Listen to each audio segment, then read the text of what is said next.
3 stars, let's go!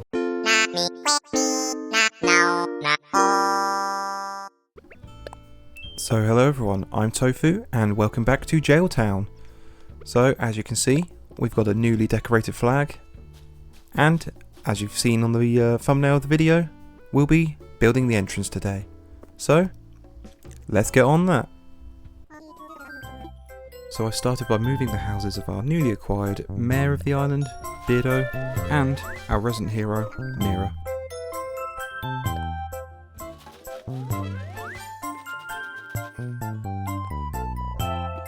I'd already planned out what I wanted to do for this build, and so naturally I had marked where I wanted to put down the houses. I also made marks to put down some castle towers. This was mostly to help with my bearings, as I wanted to pave a very large area. It was almost 20 by 20 kind of square, and I didn't want to confuse myself, pave more than I needed, because naturally it takes a really long time to actually put down these flooring designs and then pick them back up if you need to.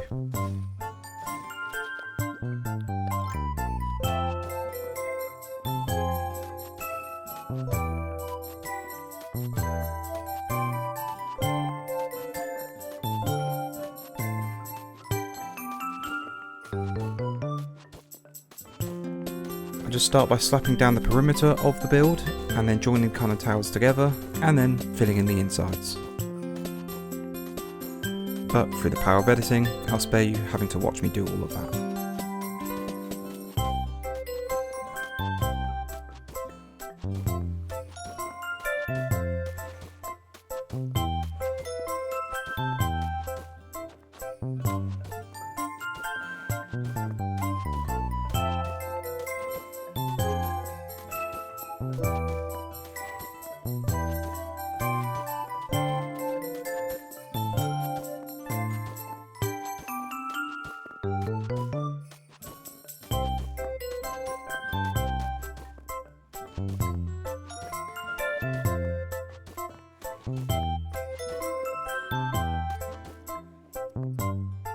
I then move on to putting down this beautiful brick path design I found online.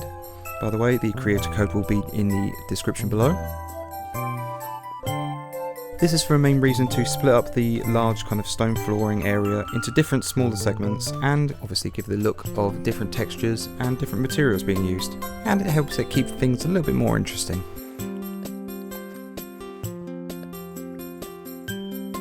So I start by doing the perimeters again and making my smaller kind of segments and then filling in the space in the middle. I do actually make a small mistake and make one of the segments a little bit larger than it needed to be, but I do rectify it pretty quickly, so it wasn't the worst thing in the world.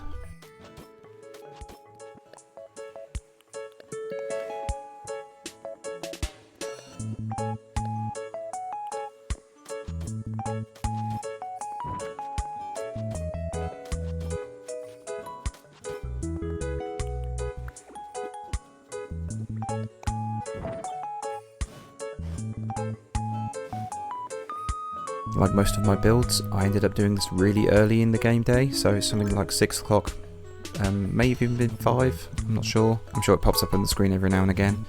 But the reason I do this is so that you don't have the villagers walking around and bothering you. I did have Daisy May on the island for this particular build, but she generally kind of left me alone, so that was really helpful. There's nothing worse than obviously trying to do a build and you're trying to put down items and then your villagers are just sat in the way. Or if you need to go a particular area and then they sit right there. It's really prevalent when you're doing any kind of waterscaping, and it really bugs the hell out of me, to be honest, but there you go.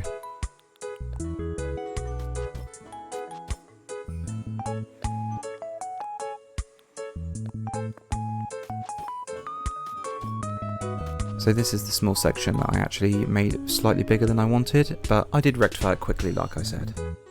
You don't get to see me correct it through the power of editing. Woo!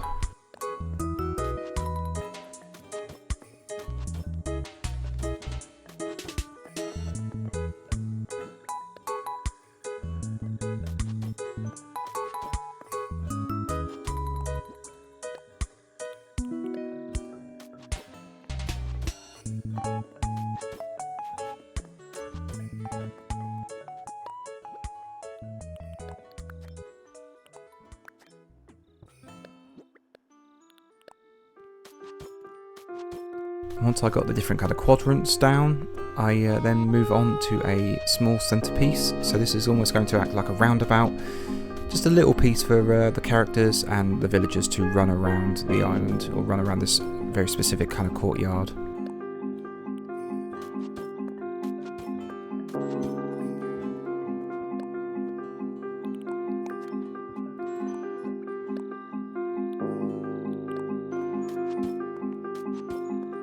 Putting down the two different types of flooring took so long in this build. Once I actually move on to the furniture, it goes down really quickly, and I know exactly where everything wants to go, and so it's lightning fast compared to this. 3/4 of the actual build time was me putting down these two different types of flooring.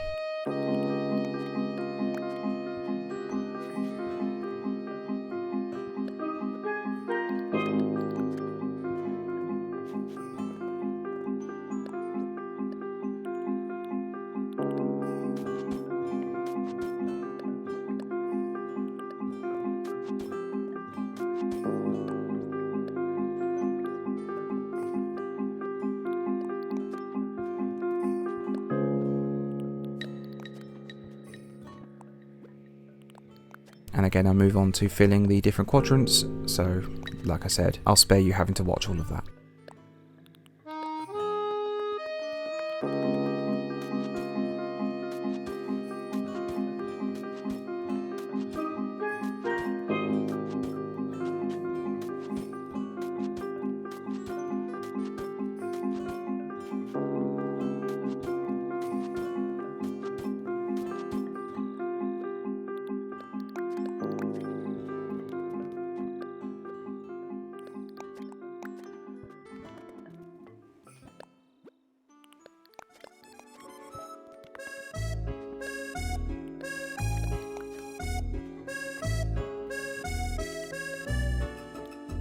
So this is me finally done and showing my appreciation by doing a little moat.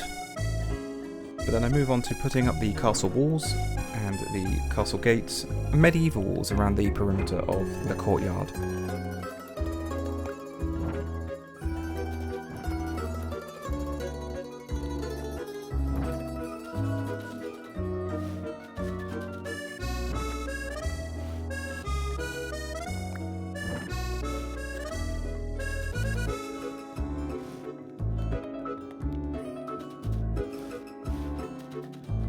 I always wanted this area to feel enclosed, like the mayor and the hero live in a gated community. It's really elegant, really clean. Then once you leave the safety of this area, you quickly turn into this run-down, overgrown urban island, which is naturally where all the crime is going to occur.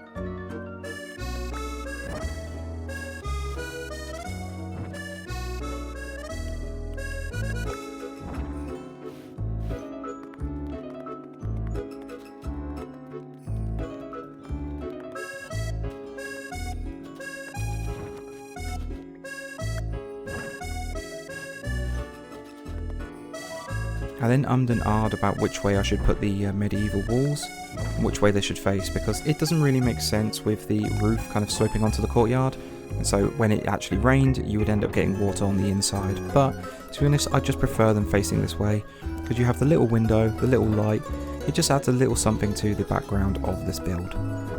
And obviously the lights light up during the night, which is nice.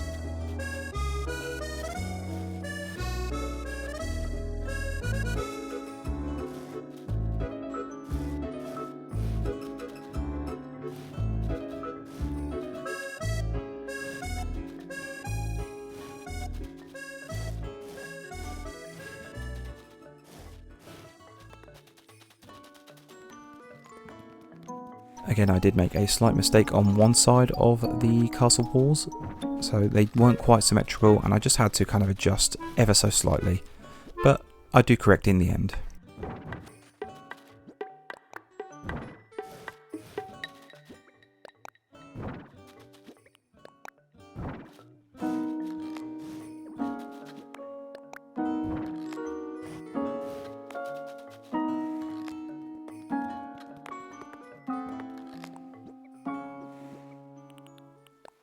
I also start adding some hedges and the iron and stone fencing on the inside to separate the smaller areas at the front of the build. And then I move on to putting down furniture.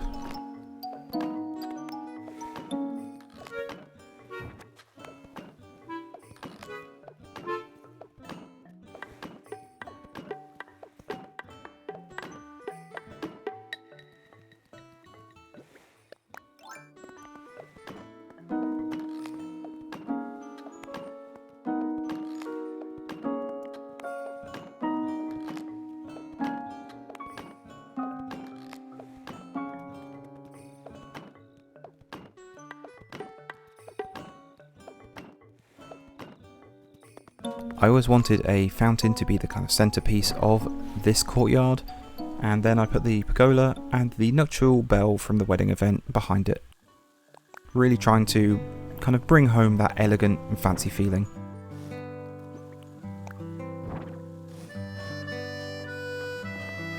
I also placed down a few of the smaller fountains, the shell fountains I believe. I also put down some manhole covers, and I really like the designed manhole covers. I think they're really kind of cute. I don't use them enough in builds. I've never really had the chance. I use a lot of natural, well, obviously I made the jungle setting and they just don't really fit there. So it was just an excuse to use them. Like I said, I really like the designs of them. I think they're cute.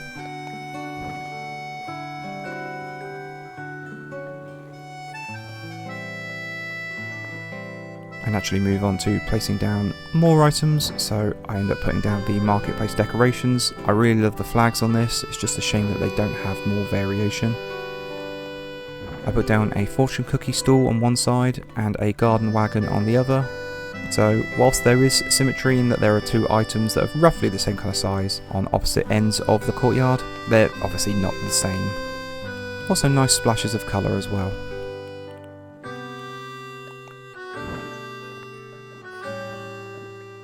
I got a few street lamps just to add some light during the kind of darker hours of the game. Helps with a little bit of glow, and that along with the lights of the medieval wall, I just think it adds a nice atmosphere.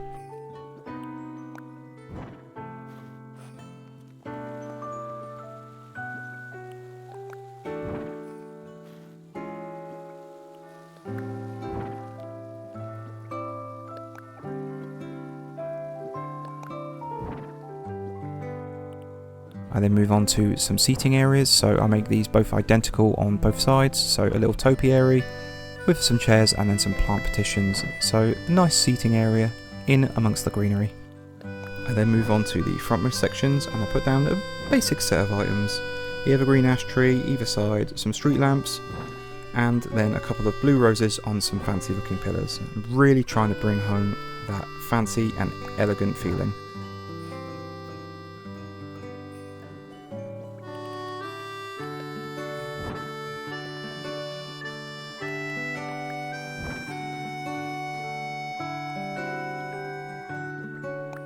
We're nearly done now, so we're going to move on to a couple of artsy shots of the finished articles. See you there, and hope you enjoy.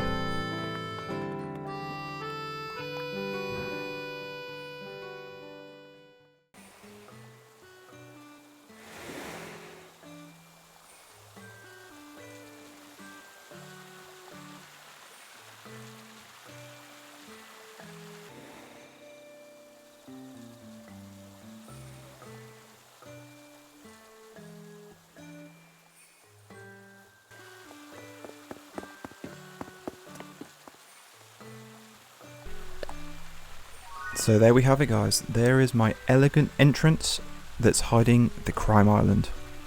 So thank you very much for watching if you made it all the way through this video. Obviously if you enjoyed the video, enjoyed the build, please hit like and consider subscribing if you haven't done already. For my next video I'm going to be doing a villager hunt on Tanglewood. So I will be hunting for Rudy and yeah, hopefully we get him this time.